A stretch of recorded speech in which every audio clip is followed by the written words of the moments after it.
provincial budgets cast doubt on Beijing's economic projections for 2026.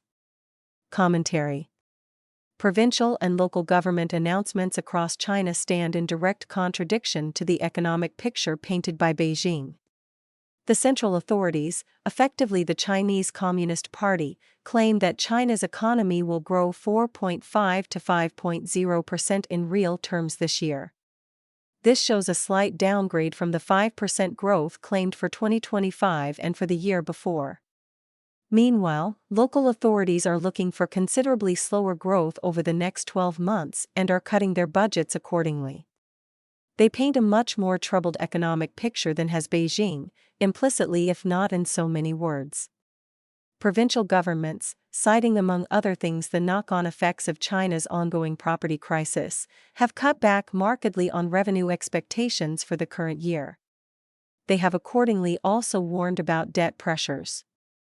According to analyses by the credit rating agency Fitch Ratings, major Chinese provinces are budgeting revenue growth of only 2.0 to 3.0% for the current year.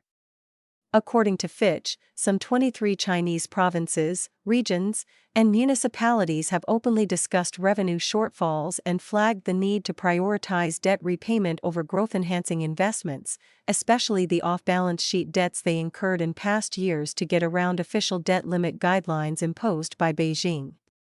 Such talk by these government entities flies directly in the face of Beijing's relative optimism about China's overall growth prospects.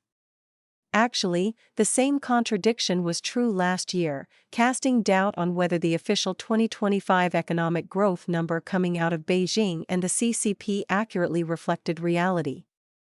Certainly, provincial and local budget constraints will, in 2026, limit the ability of provincial and local governments to accommodate Beijing's fiscal expansion plans.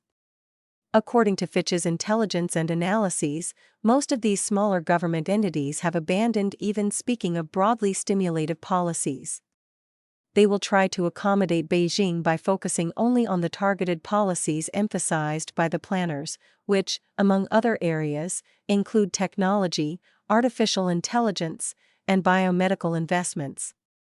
Even in these limited efforts, smaller government entities will rely heavily on so-called special-purpose bonds, which enable them to borrow off-balance sheet with Beijing's implicit imprimatur.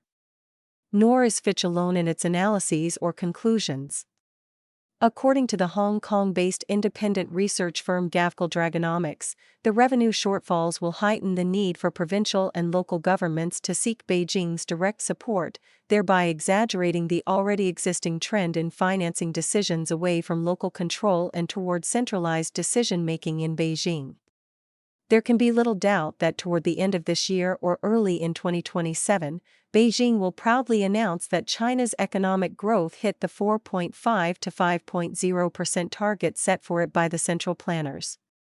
This will repeat the pattern of the last few years in which Chinese economic growth has not just come close to the target but has hit it just about spot on.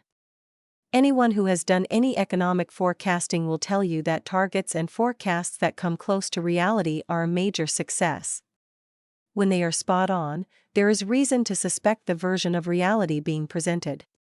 Given the plight of provincial, regional, and municipal budgets, Beijing's inevitable claim for economic sharpshooting should be taken with a grain or more of salt.